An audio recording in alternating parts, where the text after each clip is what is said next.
We've heard that Krishna, when he walks in Vrindavan, he follows the cows here and there. So the gopis are worried. They say, you wander here and there with the cows and they can go anywhere. So the gopis, they know, they wander also in the forest paths. And they know that the forest paths, there may be some soft sand on the path where the cows wander here and there, where there's stickers and thorns and pebbles which can hurt Krishna's feet.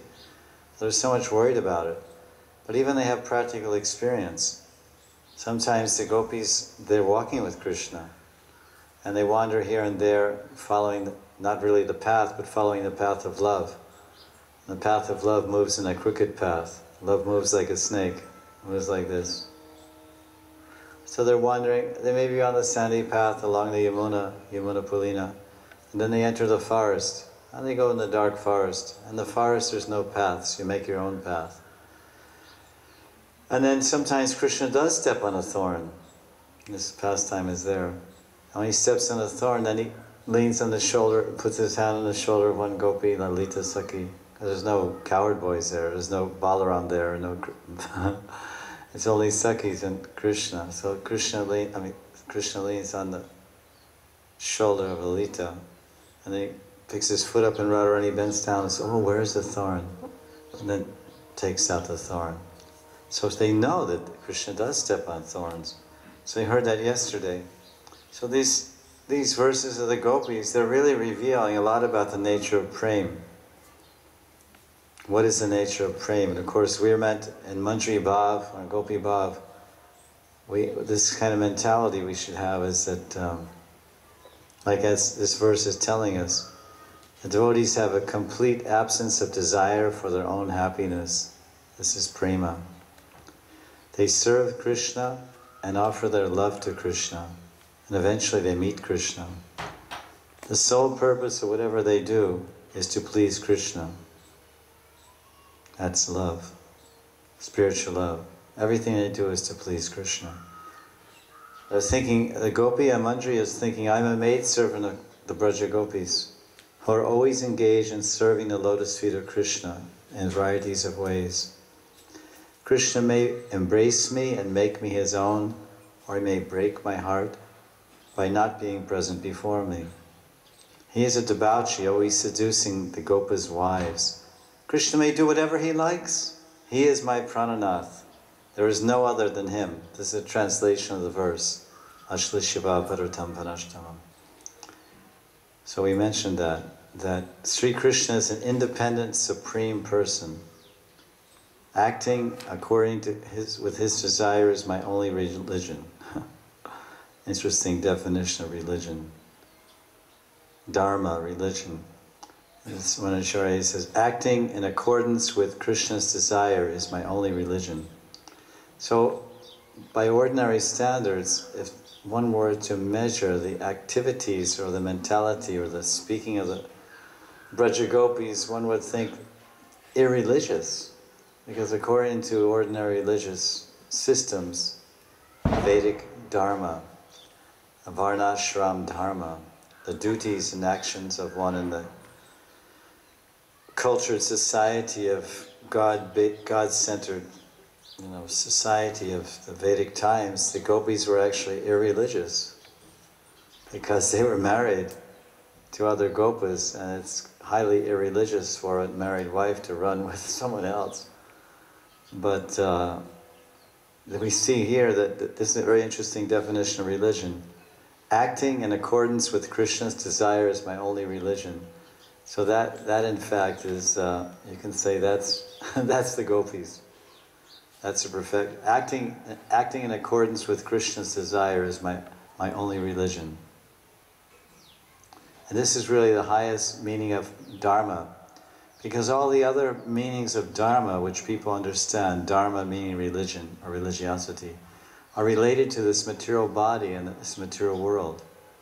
As morality and rules and regulations and bindings, it all applies to the conditioned souls. But the gopis, they are Bhagavad Gita personified. They are the Bhagavad Gita personified. Yomam pashati sarvatra sarvam charmayi pashati. One who sees me everywhere and sees everything in me, I am never lost to him and he is never lost to me. This is the gopis. And then Krishna tells us at the end of the Gita, he says, Sarva dharman prityaja mamekam sharanam braja. Every Indian, every pious Indian knows this verse, that abandon all varieties of religion. Well, that's the gopis. If you abandon all varieties of religion, what does that mean? Well, in one sense, it means you're sinful. You say, Sarva dharman prityaja mamekam sharanam vraja. Okay, I abandon all religious activities and all religious formulas. So then you're a hedonist, or you're just a sinner, jagai madai. They abandon all varieties of religious pursuits. But actually, the gopis, they abandoned all lokic dharma, material dharma, dharma based on this material body, and dharma based on this material world, and they focused their complete attention on God. So their religion, what was their religion? Acting only in accordance with Krishna's desire. No independent desire, no separate desire. The gopis think, I have no interest separate from Krishna. In a stage of perfection, the jiva becomes a female maidservant, a mandri of the gopis in apricot Vrindavan. There she engages in fulfilling the desires of Krishna through spiritual senses in his siddhaya, eternal spiritual body. This is the actual nature of prema. So this is just a note about the nature of prema. And verse 15 is we have to discuss today. To illustrate what is prema, what is sambhog prema, and then bring it all together with the Shikshastakam and Nam Bhajan, and particular pairs of the holy name. In this case, Bhaktivinoda Thakur is saying Hare Hare, the last pair of names, Hare Hare, Hare Ram, Ram Ram, Hare Hare. This last Hare Hare of the Hare Ram half, this indicates Prem Bhajan, Sambhog Prem. So the foundation of this integration, of the integration and experience of how Hare Hare relates to a Shlishava Parantam Panashtamam, and how it relates to Prem Sambhog, and how one gets encouraged and develops this mood of preparing his consciousness and preparing his heart to serve in Radha and Krishna's Prem Sambhog Leelas, is given in these various verses, which in most cases, the verses that Bhaktivinoda Thakur cites to describe prema, Braja Prem, the level of Sambhog, are spoken by the gopis, because they are the Premi Bhaktas, they're supreme Premi Bhaktas. So this is another verse that, this is one of the symptoms. Before, when we initially described the introductory classes, we described about Mahabhav and Ruda Mahabhav and Adi Ruda Mahabhav and the three different divisions, 2 in meeting and 1 in separation. And then, now when we enter these verses, then we see how the gopis speak and how they feel are indicating these characteristics and qualities of Mahabhav. So one of those characteristics of Adi Ruda Mahabhav was to feel, when one is separated from Krishna, to feel a moment like an age. So we all know that quite well.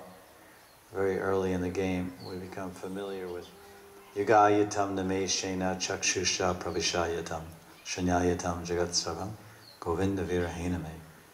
That Radharani is praying. This verse is spoken by Radharani in the form of Gauranga.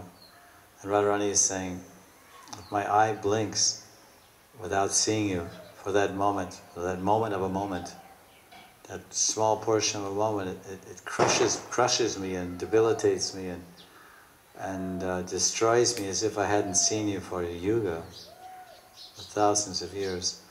So this verse itself is Mahabhav.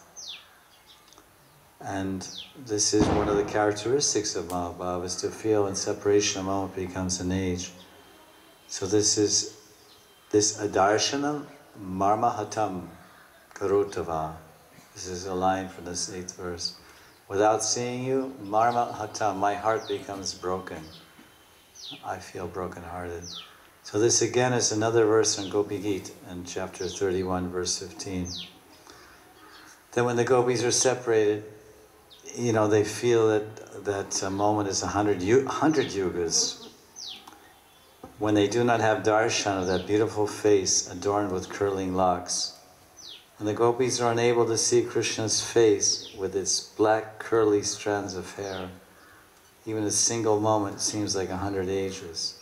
And it's just a variation of the same. Each verse has an introduction by Bhaktivinoda Thakur, and then the Sanskrit verse, and then his Bengali rendition. This is text 15 of Bhajana Rahasya, and the citation is from Gopi Gita, chapter 31, verse 15.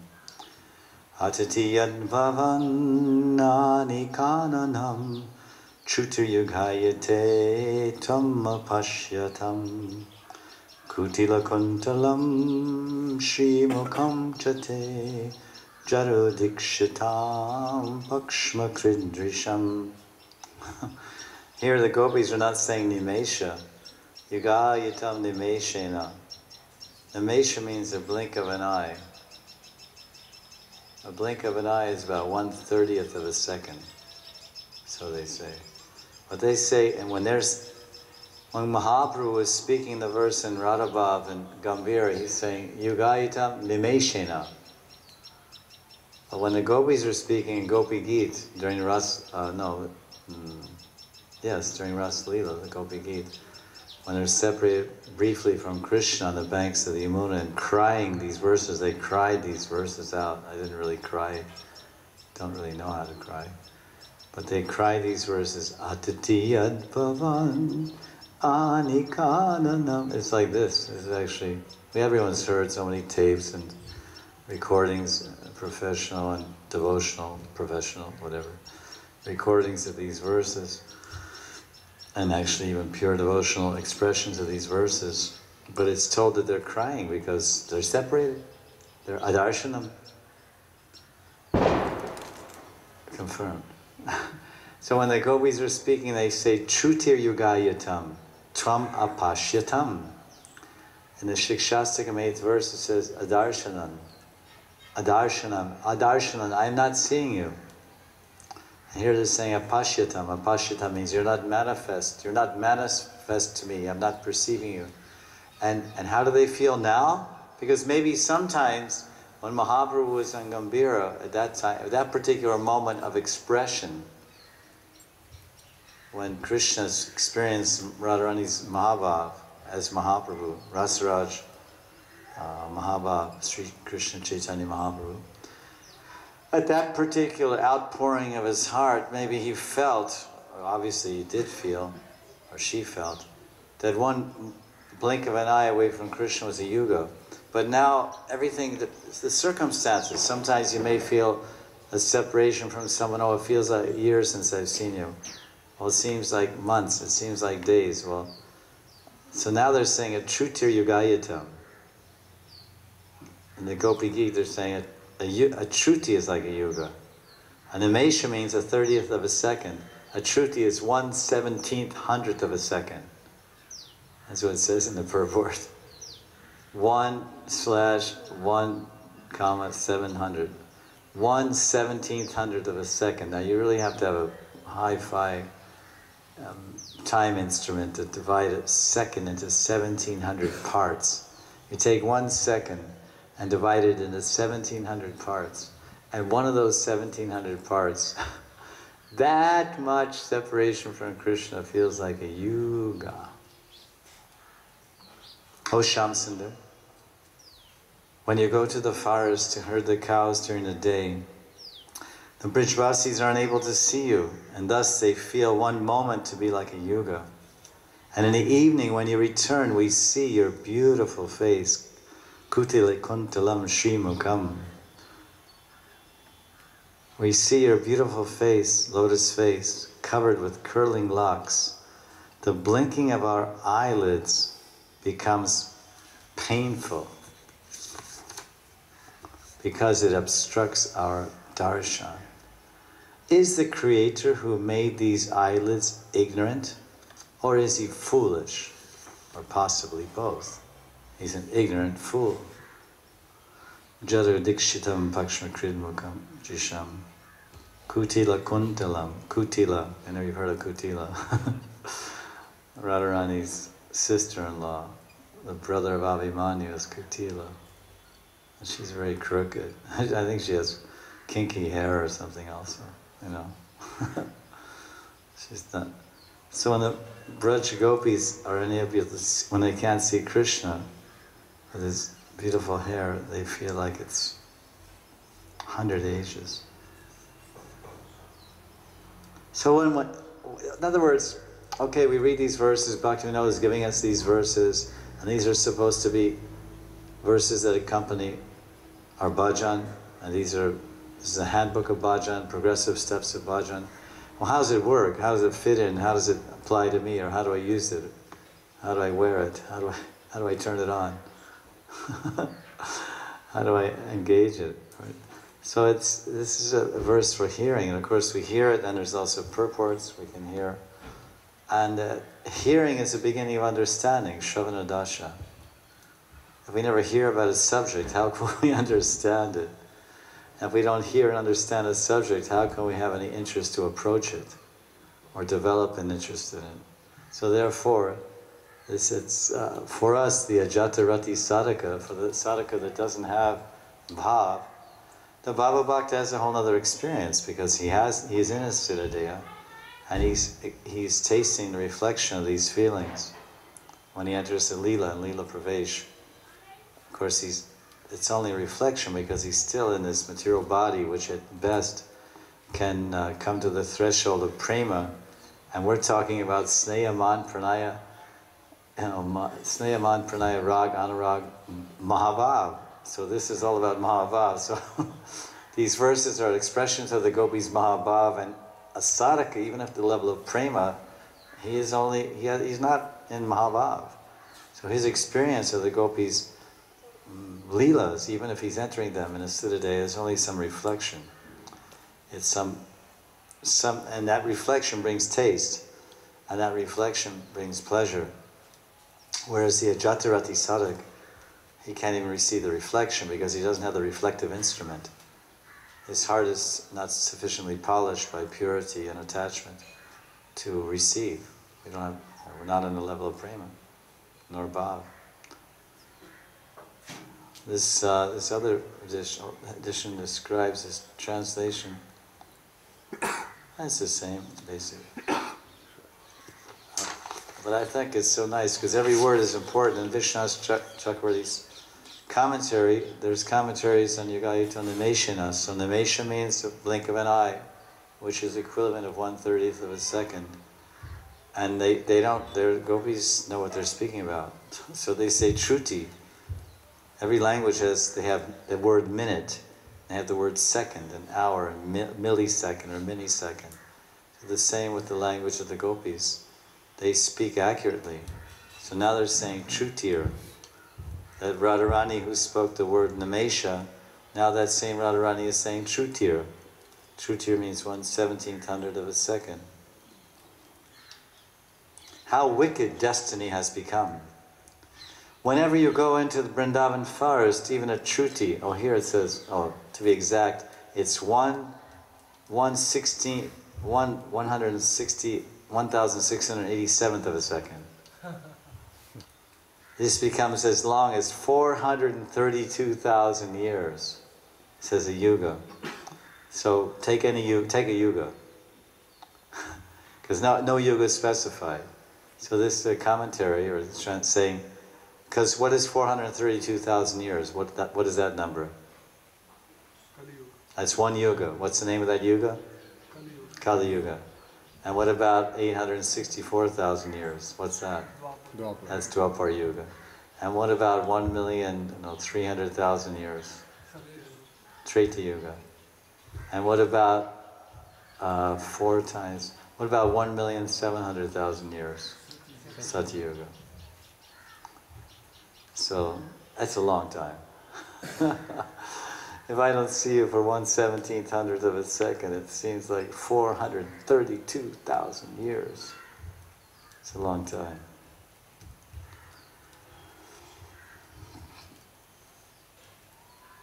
It seems as long for the rest, it says, when we, the gopis, when the Braja gopis, when we don't see you for 1/1700 of a second, it becomes 432,000 years for us gopi girls. But for the rest of the Brijvasis, a day in Krishna's absence seems like 3 months. That's an interesting figure.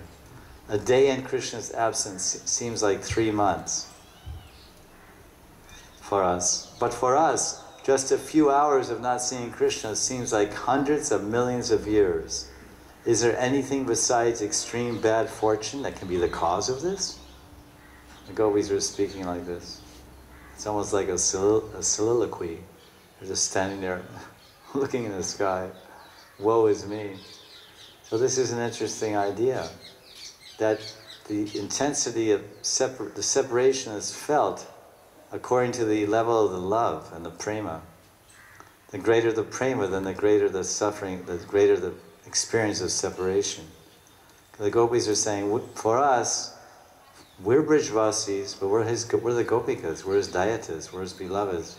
So when we don't see Krishna, then one ek truti becomes ek yuga. One truti, a 17th hundredth of a second, becomes like 432,000 years.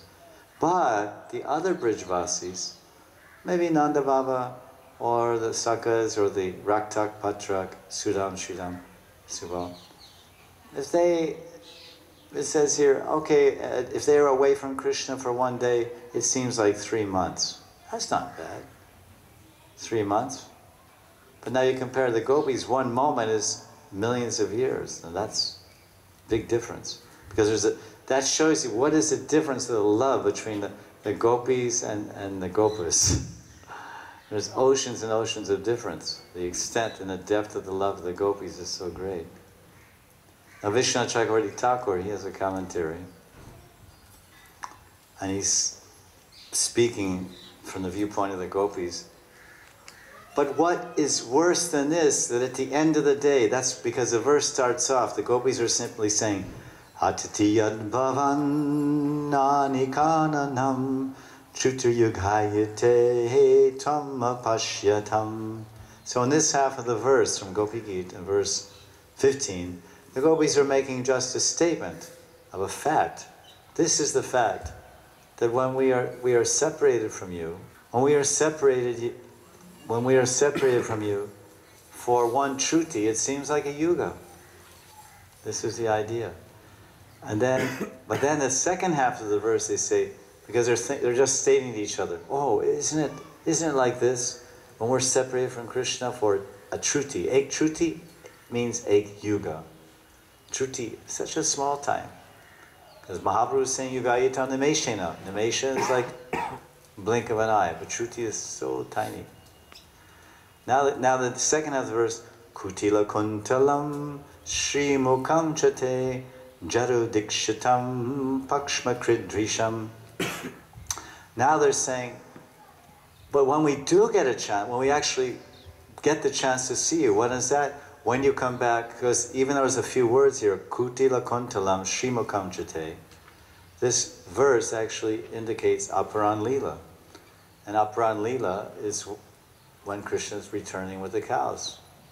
It's called Uttara Goshta Leela. Krishna's coming back with the cows. Then the gopis see his beautiful black curling locks of hair and is sprinkled with dust, and then they can see him. And then their eyes blink. It says, Pakshma Krid Drisham. And then they say, what is this? Jada Udikshitam. That this creator is foolish, he's stone-like. So Vishwanath is saying, we are in such anxiety. He says, worse than this, at the end of the day, when we finally get to see you, Krishna, we are in such a state of anxiety that a momentary blink of an eyelid brings us distress. That makes us curse the Creator for having been so foolish to create eyelashes. This is Pakshma Krid Drisham. Drisha means a vision. Pakshma Krid means eyelids. Which caused this interruption in our contemplation of you. So though not seeing you all day is extremely painful, the 9 shrutis that it takes for us to blink also seems like 900 ages. But we suffer both when we are away from you and when we are near you. Is there anything else but extreme bad fortune for us? This is Vishwanath Chakravarti Thakur, his purport. Very interesting. It says, the gopis are quite interesting. These are village girls, they're coward girls, and they seem to know all about mathematics, and they know all about time, the time factor. They're saying it takes 9 shrutis to blink the eye. And that blink of an eye, Nameshwar, and blink of an eye when we can't see you, when you return, then it pains us like not seeing you for 900 ages. 900 ages, that means one age is a yuga. So one yuga times 900, so it's millions of years. Bhaktivinoda Thakur, he puts this verse from Bhagavatam, Gopi Gita, he puts in Bengali. Purvane kanane tumi jao go charane, Truti juga samahai tava darshane, Kutila kuntala tava Shri Chandravadana, Darshane nimesha dhata vidira nindana. It says vidira nindana. We curse, like we say saro ninda, these offenses. So they say we curse. So the translation, Krishna, when you leave for the forest, this is Purvan Lila. Purvan Lila, he's going Goshta Lila, and Uttar Goshta is Aparan. Purvan Kanane means the forest. Tumi Jao Go Charane. When you leave for the forest to graze the cows in the morning, even a moment of your absence is like a millennium to us. And when we gaze upon your face, framed with curly locks of black hair, we curse the Creator who gave us eyelids to make us blink. So this is these 3 verses from Bhajana Rahasya. This is 13 and 14, and this is 15, where Bhaktivinoda Thakur is explaining what is this phrase in the Shikshastakam, 8th verse, Adarshanan marmahatam karotava. Oh Krishna, when we can't see you, our heart breaks in agony. Adarshanan marmahatam karotava. This means separation from the Lord. We can't see. So what is the extent of this separation? And what does it mean not to see? It's like apashyatam. Even when they see Krishna, they're cursing the Creator. And we don't even see Krishna without prem vilochan. We can't see Krishna without the eyes of love. So we don't see Krishna. And the gopis are seeing Krishna. They're having sakshat darshan. They live with Krishna. They're having pastimes with Krishna, moment to moment. They're breathing, acting, speaking, everything, serving Krishna. And even they're lamenting that we can't see Krishna enough. And the slightest disturbance in our looking at Krishna breaks our heart and causes us the greatest agony and distress. Marmahatam karotu va. We're agonized in the separation of not seeing you. This is indeed an extraordinary state of pure love. This is prema. And a whole chapter is describing prema, and verses about prema. So, now the next point in this discussion that we have here is how to attain the prem seva. This is what is described here in the next series of verses. And this is quite a few verses in Bhajana Rahasya, in verse 2 through 8, 12, 19 through 22. So we can look at those verses, and because that's the sadhya. Our goal is to attain the prem seva of Radharani and Krishna and Vrindavan. So now Bhaktivinoda Thakur explains how to do that in Bhajana Rahasya. A devotee who remembers Krishna's pastimes is transcendental. He's just like Bhagavan. A Vaishnava's body is not different from Sri Krishna's body in the sense that it's transcendental, it's Satchidananda, but it's Anu, it's minute, Krishna's Vibhu. And the Uddhava Gita, Krishna is telling Uddhava in the 11th canto of Bhagavatam, chapter 29, And this explains how the pure devotee's body is purely spiritual. He's not different from Krishna in that sense, although he's not Krishna. Martyo Yada says, Martyo Yada Tyaktva Samasta Karma Navediratma Vichikirshito Me Tadatmi Tattvam Pratipadyamano Mayat Nabuyaya Chakalpate Vai. Bhagavan Sri Krishna said, Uddhav, when a person abandons all fruitive activities and fully surrenders himself to me, he becomes a recipient of special prema. This is the result of my merciful treatment toward him. I release him from old age and grant him entrance into my eternal pastimes, where he serves me eternally. So this verse describes of a pure devotee who is surrendered to Krishna. And Krishna accepts him because he's won the heart of Krishna by his surrender and by his purity of his love and his service. And he's attracted to Krishna because only love attracts Krishna. We can't force our way into Krishna's association. Not by our own, it's not avaroha panta. By our own attempts we can climb the ladder of bhakti and enter the spiritual kingdom. We can do some endeavors, some sadhana, but ultimately attaining bhav and prema is only by the mercy of Krishna, which is very rare, or by the mercy of Krishna's devotees. Guru Kripa, Vaishnava Kripa, Mahan Kripa. So sadhana, all of our endeavors in sadhana is to purify our hearts, to attach us to Krishna, and to make us eligible for a glance from the Lord, or from the Lord's pure devotees, or his Rasik Janas or Rasik Vaishnavas. And Rupa Goswami Pad explains in Bhakti Rasamrita Sindhu that there's 3 ways to attain bhav. So Harda Kripa, says Alochandan, so Harda Kripa, or Vachika Kripa. By words, a great Rasik pure Premi Bhakta can bless by his words, Vachika Kripa, or by Aloladana, how do you say, Alochandan, by his sight, or by his Hardadan, means his heartfelt wishes. We may meet a very advanced devotee and maybe serve them, and they don't say anything, and they keep to themselves, but they think, oh, this is a very nice person, let me bless him. And we'll see some examples when we study in a few minutes the Bhakti Rasamrita classes. We're discussing Bhava Bhakti and explains how one attains Bhava by sadhana and the 2 types of sadhana. And there's an example of Narada Muni. Narada Muni pleased the Vaishnavas and the Paramahamsas. He served them for 4 months of the rainy season as a young boy, and then they gave their blessings to him.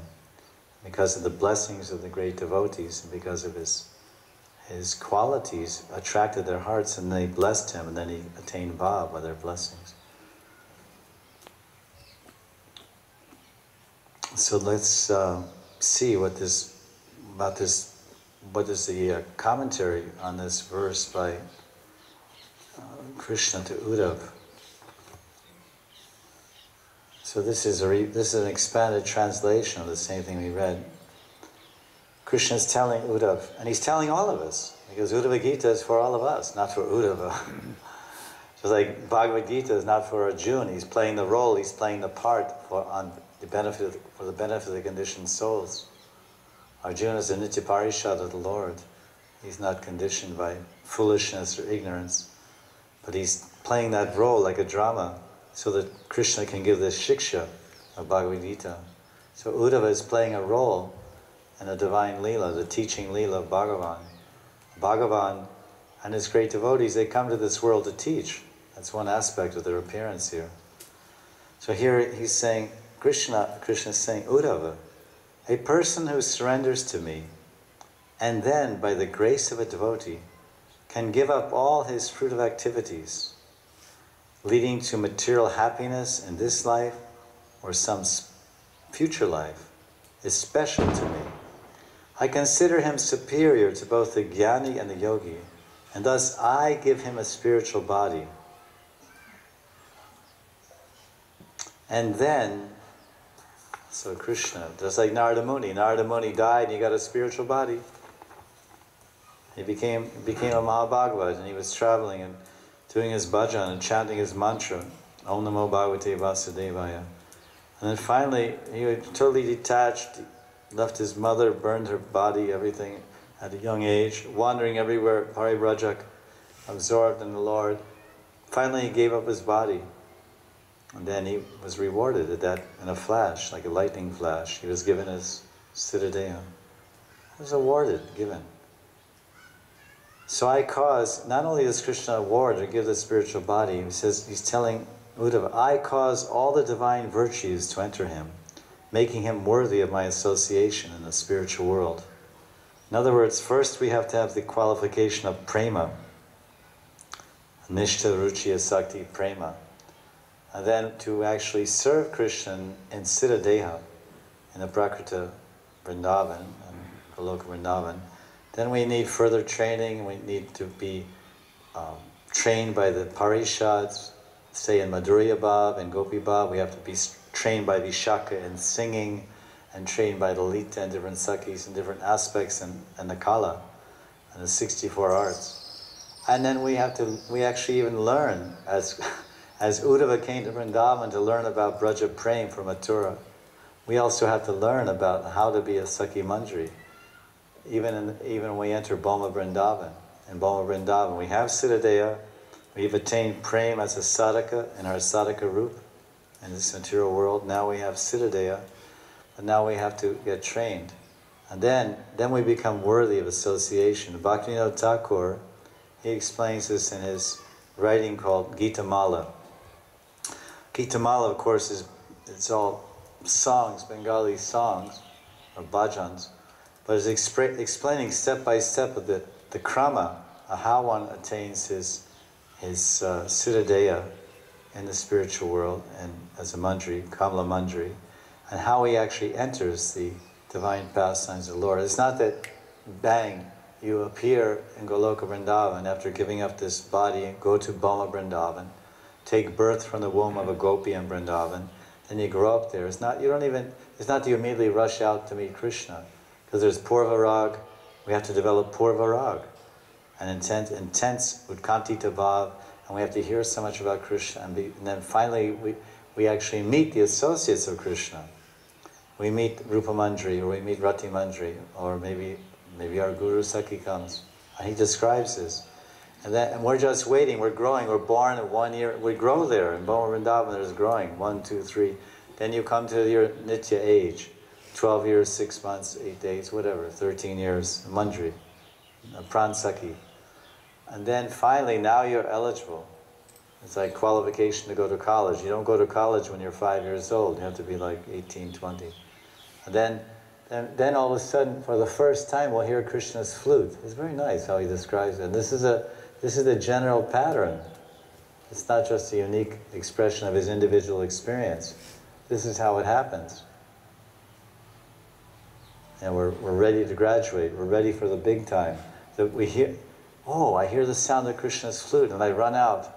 Or even Rupa Manjari comes to my kuti and says, or my house, or whatever, where I'm living as a gopi. What are you doing? What are you doing here? Sitting here all alone. So I'm just singing. And he's describing that I'm going out every day as a Sakhi Manjari. I'm collecting water and bringing it home. And I'm always singing songs about Krishna.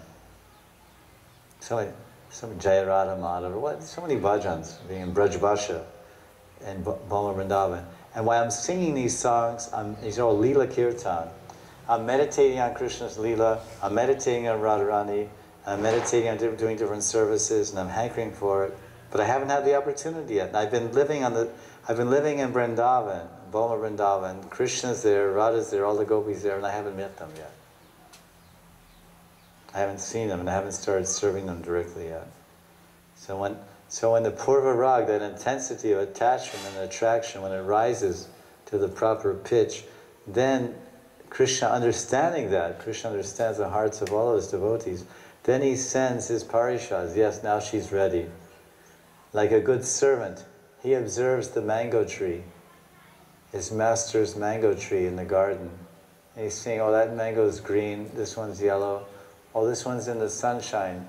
It's becoming quite red. I think that one must be ripe. It looks quite ripe. So then he puts a ladder there. And the one next to it is yellow, and then this one's a little red, and he feels, oh yes, this one, this will be good for my master. This one maybe a few days later. And this one maybe 2 weeks later. So then he plucks that off and he takes it and he offers to the master. So this is like the mantras are like fruits on Krishna's tree of service. And when they're ripe, then their time comes. Then they're chosen. And then it's all described. It's very nice. Gita Mala, Bhaktivinoda Thakur. Sarva karma tyagya more atma nivedya jay kari amara sevan amrit tattva dharma paya lila madhya pravashya amasaha karaye raman. Bhaktivinoda says that he paraphrases this verse in Bengali. He tells Krishna saying, Uddhav, one who gives up all fruit of activity and surrenders himself to me, rendering service to me, attains characteristics of immortality and enters into my pastimes, enjoying them in my company. So these are verses in Bhajana Rahasya. Bhaktivinoda Thakur is describing Sambhog Prem in several verses, which we'll get to. And then he's describing how to engage in bhajan to attain that prema and to attain that adhikar, eligibility to enter that land and to assist in the prem seva of Radharani and Krishna and Prem Dham Vrindavan. So this verse, he was to support his position or give his teaching about the Nam, let's say, Prem Nam Bhajan Sadhana, Prem Nam Bhajan Sadhana for the Ajata Rati Sadhak. Ajata Rati Sadhak. That Sadhak who has not attained Bhav, then he will go in this line. Then the next verse, in verse 3, he talks about steadfastness in bhajan. And there's another addition here, a nice commentary. As the jiva wanders throughout this material existence, Brahmanda Brahmate Kaun, Bhagavan Jeev, Guru Krishna Prasade Pai, Bhakti Lata Bij. The Brahmanda Brahmate. Brahmanda Brahmate means wandering Brahmate. This Brahmanda, that's big movement. That's a very big movement. One Brahmanda to another. Finally, he gets Guru Darshan. Guru Parashraya.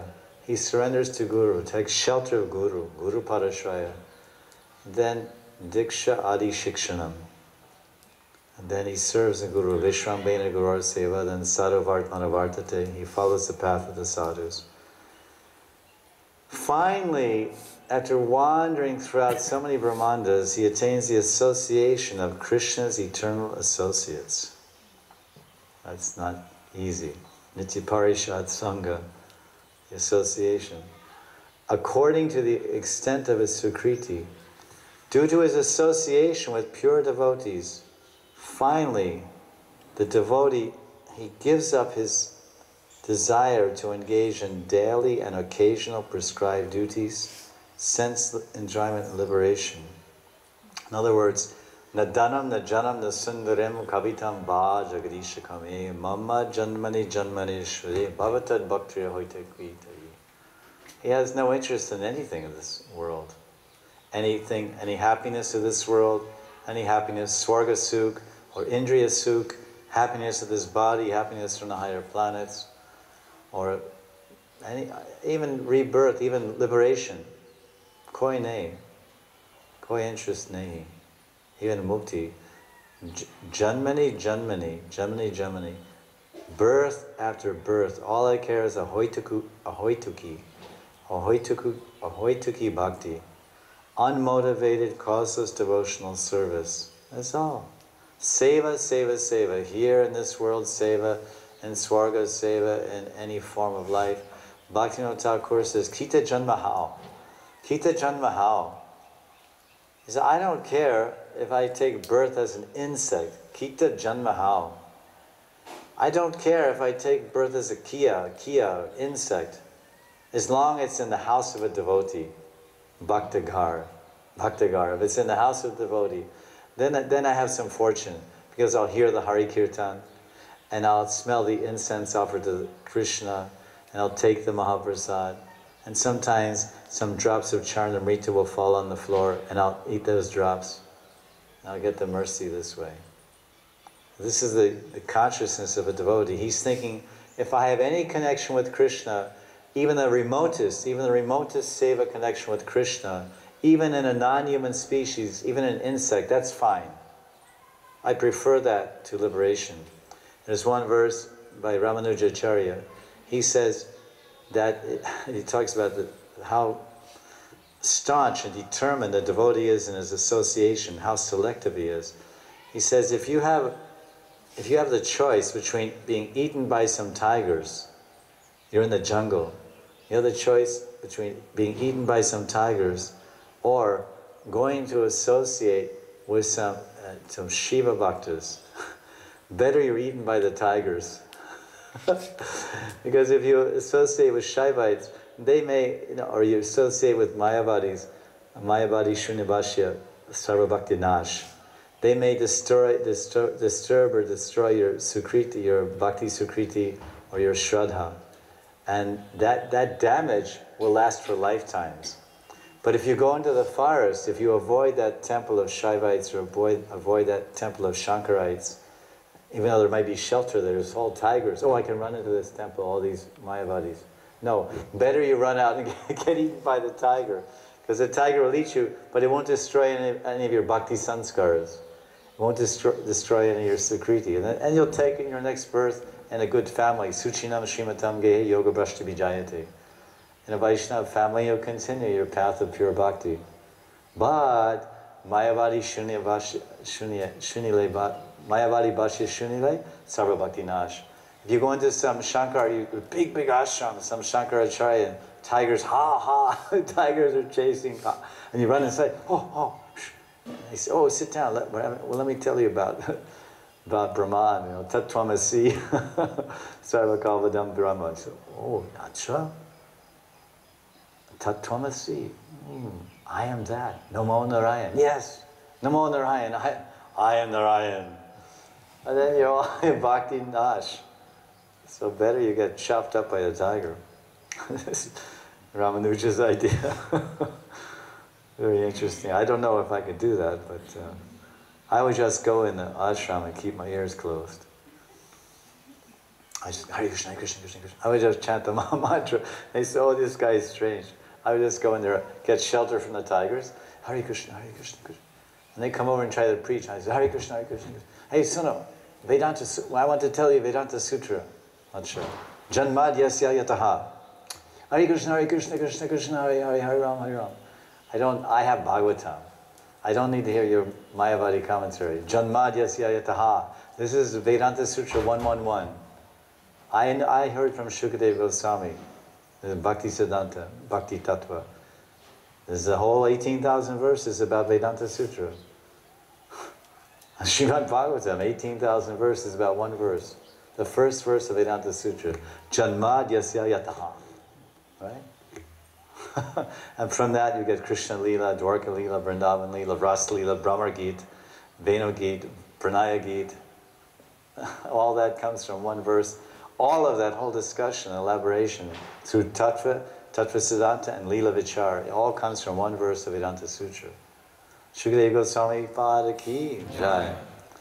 So there's no fear for the devotee. But here in the Shingho Ridaye, Nishingho Adim Sharanam Prapade. Inside, outside, wherever he goes, he's protected by the Shingha. But here in the Shingho Ridaye, Nishingho, was it? Namaste Nadashingaya Pralada Lada Dayane Haranya Kashipura Vaksha Shila Tankanak Ito Nishingho Parato Nishingho Yato Yamitato Nishingho Bahir Nishingho Ridaye Nishingho the Shinghamadim Sharanam Prapade. So there's no fear. Because who is Nishingade? He protects the bhakti. He's a bhakti, he protects bhakti. Bhakti Raki. That's his whole idea. Because who is the first bhakta that he protected? Why did he manifest? Nrsimhadev manifested to protect bhakti. He's the Bhakti Raki. Or you can say Bhakti Raki. This is right. He's a protector of devotion. Dasya Bhakta, Dasya Rati, Dasya Rati Prahlad. Shud Bhakti begins there with Prahlad. Shravanam Kirtana Vishnu Smaranam Padasevanam. And his father said, what is this? I am God, devote yourself to me. And then the Sringati said, oh, you're trying to disrupt the devotion of the son? Telling him to stop chanting? It's funny because in Hari Bhakti Sudhodaya, it describes in the Sringa Leela slightly some embellishments that aren't in the Krishna, what do you call it? Srimad Bhagavatam. And it says that when the Sringadeva appeared from the pillar, actually in this case, he didn't come from a pillar, he walked in the front gate. He came in the front gate of Hiranyakashipu's palace. And this huge, blinding Brahmajyoti effulgence, the whole Jyoti of Nrsingadev. And he was blinded. Hiranyakashipu was blind. What is this? Has the sun planet entered my palace? Has Vivishwan come? There's so much tej and like Brahmajyoti. Then he heard this, this huge roar, this shattering roaring. He became afraid. And he took out his sword. And then, actually, he became afraid. And Hari Bhakti Sudhodaya says, when he saw Nrsingadev, he started crying for his mother. Hiranyakashipu started saying, Mata, Mata, Mata. Can you imagine? Hiranyakashipu, he was crying when he saw Nrsingadev. He became so petrified and so terrified. He said, Mata, Mata, mother, mother, mommy, mommy, save me. And then Prahlad was standing next to him. He said, listen, big boy. Listen, Dad. Your mother, mommy can't save you. Your mother can't save you now. You better chant Govinda Nam. He was preaching to him. He says, you should chant Govinda Nam. Govinda, Govinda Mero He, Gopala Mero He, Govinda Mero He, Gopala Mero He, Radha Rasa Bihari Nandalal Mero He. So Hiranyakashipu said, shut up, shut up, shut up. Yeah. He pulls out his sword, right? Good luck.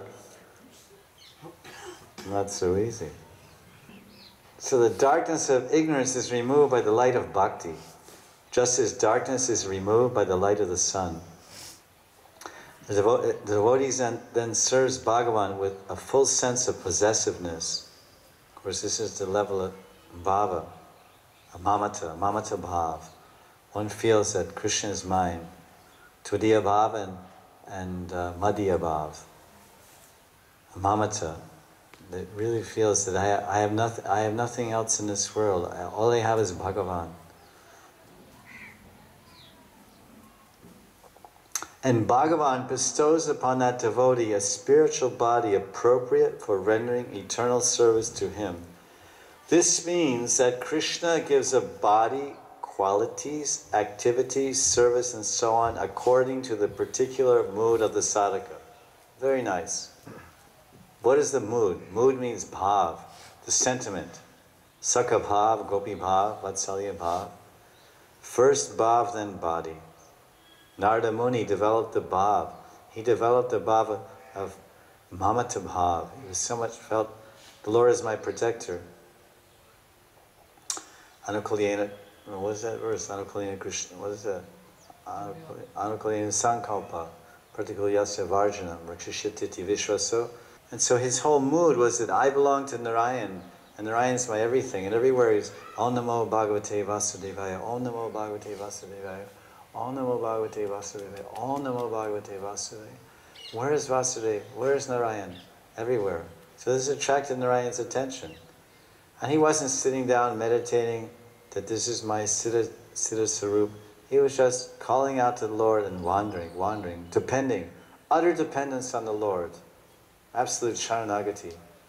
And then at the end, the Lord gave him a body, because he had that bhav, that seva bhav, dasya bhav, of a pure servant.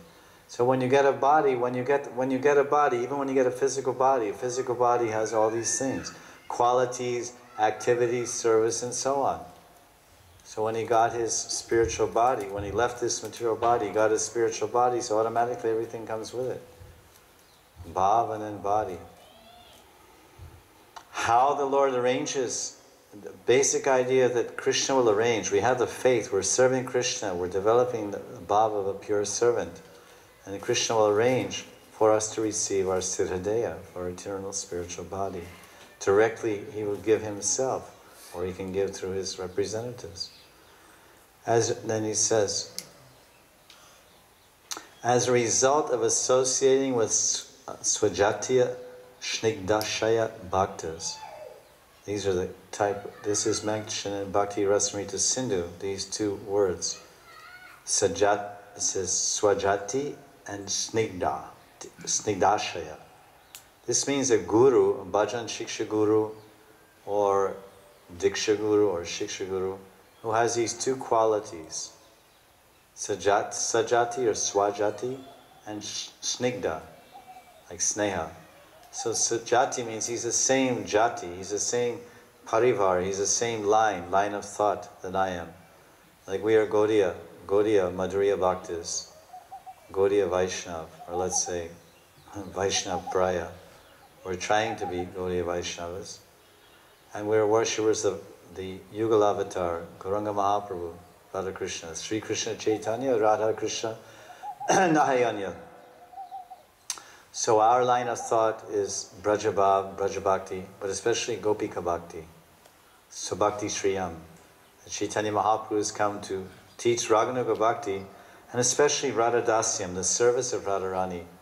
So when we find a devotee who's a Gaudiya Vaishnava, he's a Madhurya Mahi Bhakta, and he's in Gopi Bhav, or let's say has that outlook and that sadhya, and that is what our heart vibrates in that direction, and our mind reaches in that direction to serve Radha and Krishna in Madhur Bhav and this Manjari Gopi Bhav, then that is one characteristic of proper guru, bhajan shiksha guru, or diksha guru, etc.